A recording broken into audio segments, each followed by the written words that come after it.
106.5. Bien, señores, está con nosotros don Manuel Cabrera. Sí, señor. Fuera presidente de la Asociación de Industriales de Herrera y de la provincia de Santo Domingo. Entonces, vamos a explicar, Eury, cuál es la razón por la que está aquí Manuel. El pasado viernes, cuando el gobierno emitió el decreto creando el régimen especial sobre todo para las micros, que da una serie de facilidades, entre ellos eliminar el pago del anticipo y una serie de situaciones, se generó una discusión bastante fuerte. Don Manuel me llamó en varias ocasiones, porque, sobre todo José, planteaba que al final de cuentas no se estaba haciendo nada porque simplemente le estaban quitando el pago del anticipo ahora, porque se va a pagar el anticipo a final de año, y que decía él que es peor para la empresa. Nosotros decíamos que no.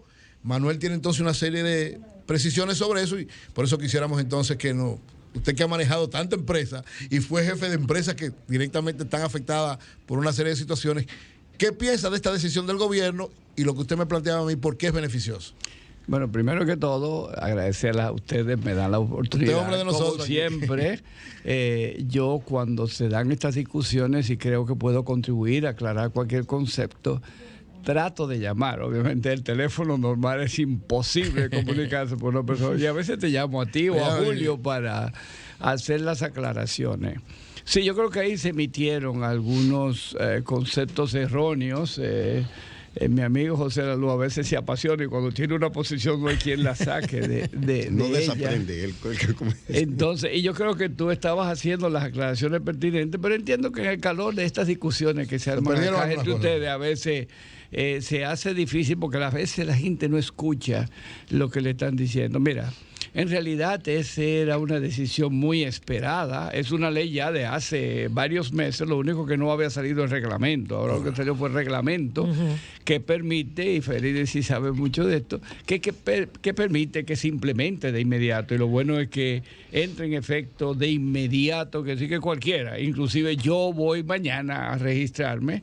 Correcto. Porque yo soy ahora, como estoy retirado de la actividad oficial empresarial, aunque tengo mi propia empresa, PYME por cierto, como consultor, hago algunos trabajos de consultoría, entonces voy a registrarme porque soy uno de esos casos que califico como empresa pequeña, porque ahora, gracias a Dios, con la nueva ley, ahora cualquiera puede ser empresario. Este reglamento, Manuel, del régimen simplificado de tributación, ¿qué trae de novedoso y de bueno para las micros en este caso? En base a las condiciones que tienen a las que se estaban esperando, es facilitar a las pequeñas y medianas empresas, que ahora en este momento prácticamente son las microempresas las que están siendo favorecidas, porque aquí es la misma discusión que hay con el asunto de la clasificación de las empresas. Aquí todavía estamos clasificando empresas con montos que son ridículos de hace 50 años y todavía se empecinan en mantener esos montos, y eso está haciendo mucho daño. Y además no le permiten a las empresas y al pueblo conocer la verdad detrás de cada una de estas cosas. Y al final de cuentas, ¿quién se están afectando?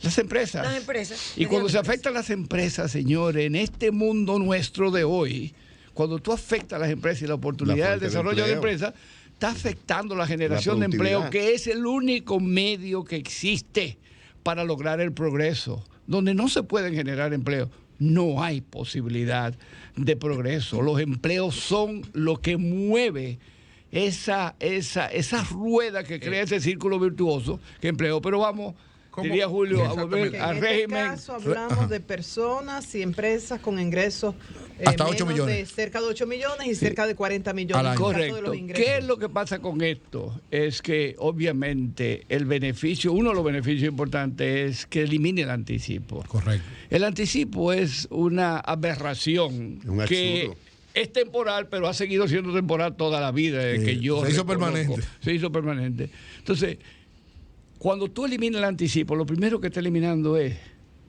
la mayor aberración. Tú le estás quitando a una pequeña empresa parte de su capital para que se lo adelante al Estado. Exacto. Claro, error.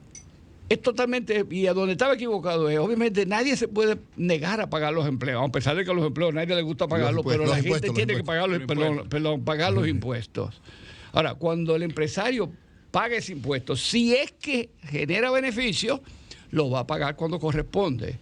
El impuesto que se ganó, si el año fiscal termina en diciembre, lo va a pagar más o menos en abril. En junio lo paga, porque tú liquidas en abril y el impuesto tú lo pagas, el primer anticipo tú lo pagas. Bueno, el impuesto lo paga todo cuando corresponde. Si tú tienes anticipo, a lo mejor no pagas, pero entonces tienes que pagar el anticipo inmediatamente que te ponen para el año que viene en función de lo que de los resultados del año anterior. Entonces, ¿qué pasa si una empresa no genera beneficios? Como es el caso, señores, y esta declaración es importante, de la mayoría de las micros y pequeñas empresas. O que generen menos que el año anterior. O que generan menos que el año anterior. Pero es importante, Faride, la mayoría de las empresas micros y pequeñas son empresas familiares. Totalmente. Que existen porque el dueño y un hijo o la mujer viven de eso. Y va a decir, bueno, pero ¿por qué tenemos que...? No, señores, es que eso es la forma de que la micro, la pequeña y la mediana generan empleo y generan riqueza. Porque esos empresarios que se arriesgan sus capitales, a veces cogen prestado para montar una empresa. Claro. Señora, esa persona hay que estimularla. Entonces, ¿qué pasa con esa persona? Esa persona ahora va a pagar. Sí va a tener que pagar, y tienes razón.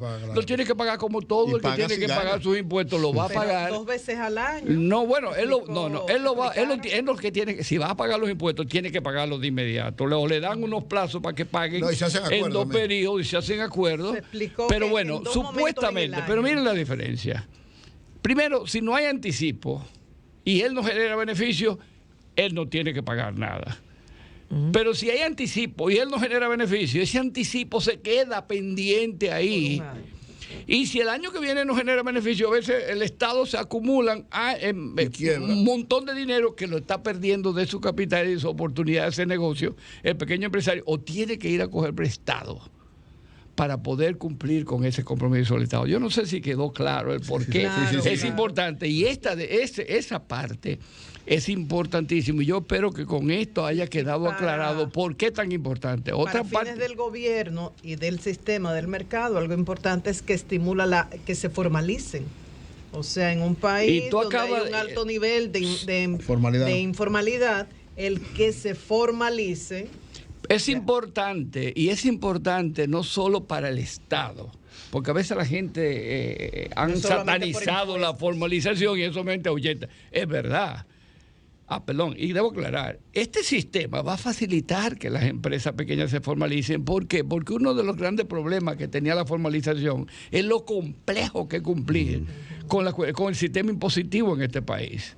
Una pequeña empresa, hasta microempresa, si para poder formalizarse tiene que tener un contable detrás, una organización contable, eso implica aumento de costos que no pueden soportar la pequeña y hace imposible. Obviamente hay otro factor importante, muy importante, que es la seguridad social, que también el Estado tiene que buscarle forma de cómo facilitar que las micros y las pequeñas empresas se formalicen y se hagan y acudan y sean parte del sistema de seguridad social, porque eso tal vez es el beneficio más importante que se ha creado en este país. Y previene demandas laborales importantes también cuando se protege al empleado, eso es lo básico. Otra cosa, Julio, déjame, antes que se me vaya a olvidar, porque a mi edad, tú sabes, casi la tuya también. A ti no se te olvida, como te vi esta mañana ahí enojado. Es la eliminación del impuesto a los activos. Se eliminó los activos. Entonces, eso es el otro factor sumamente importante. ¿Por qué? Porque eso es una penalización que tienen las pequeñas, las microempresas. Y le explico por qué. En este país todo el mundo quiere tener, todo dominicano, especialmente el que ha venido de abajo, lo primero que quiere es tener, si su localcito, él lo quiere que sea de él. Lo que sea suyo. O si tiene una casa, él quiere que sea de él. Esa es la ambición, esa es la aspiración mayor, el sueño mayor que tiene. Pero ¿qué resulta? Que en el sistema de ahora, y lo crearon con ese propósito el Estado, si él tiene una propiedad, tiene que pagar impuestos a los activos. Y aunque él no genere beneficio, especialmente si no genera beneficio, porque si él genera beneficio, como todas las grandes empresas que no pagan impuestos a los activos, porque generan mucho beneficio, el impuesto a los activos tú lo deduces de los beneficios. Pero el que no genera beneficios tiene que pagar. A veces una empresa cerrada. El único impuesto que paga es el impuesto a los activos, que es su único bien que tiene, incluyendo si ese local en es esta medida se elimina. Sí, para los de hasta 8 millones. Hasta de 8 millones. Las micro. Sí, don Manuel, ¿cómo esto contribuye a estas decisiones? Es decir, a veces incluso leer las resoluciones, me decía una amiga que tiene emprendedora, leer las resoluciones que salen de impuestos internos conlleva tiempo que no tiene a veces el emprendedor. ¿Esto contribuye a la simplificación? ¿Entiende usted que pudiera existir un método de simplificar el proceso a los contribuyentes, a las pequeñas empresas?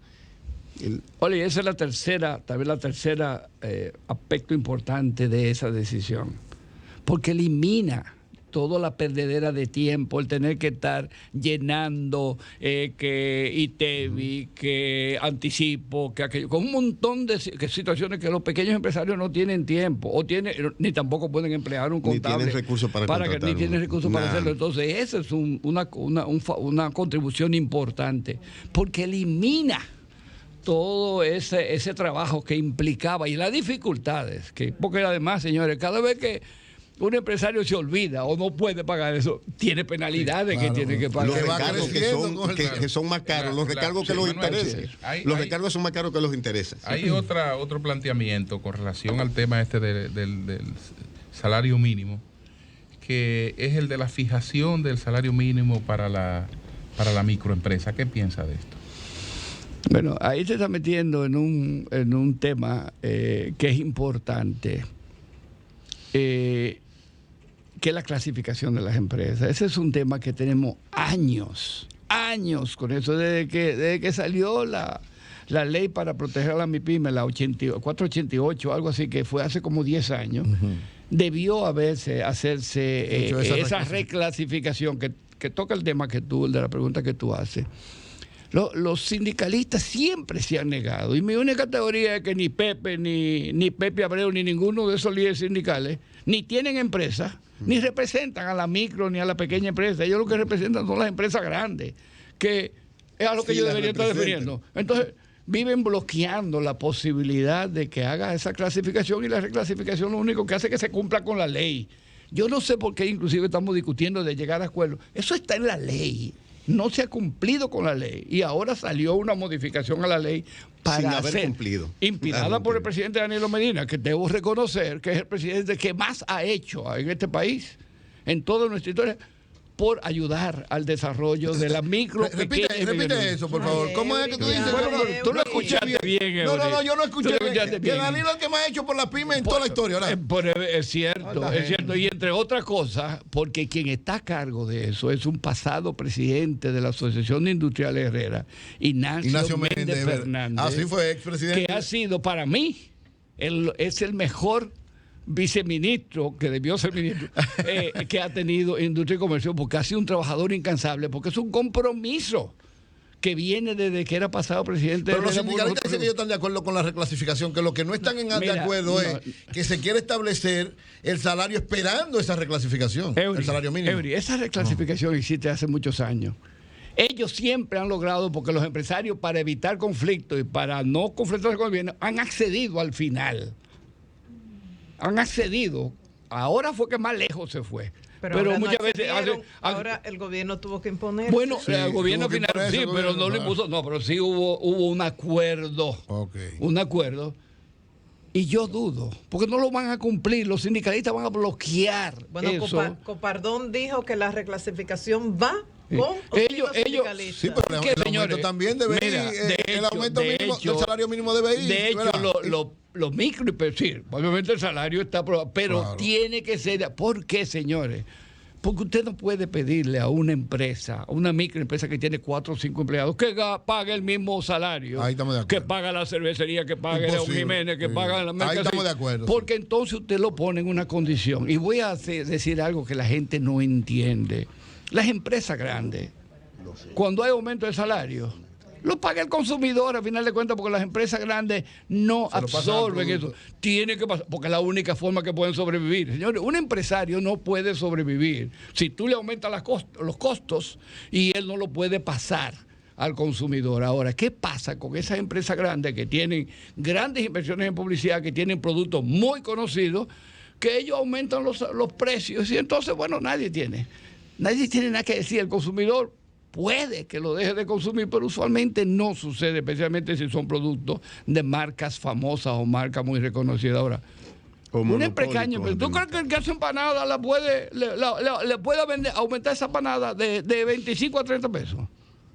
No se la compra. Pierde el cliente. Así son todas las pequeñas, medianas. Yo tengo una empresa pequeña. A mí me resulta sumamente difícil aumentar los precios, porque mis precios son muy bajos con relación a lo que venden las marcas importantes.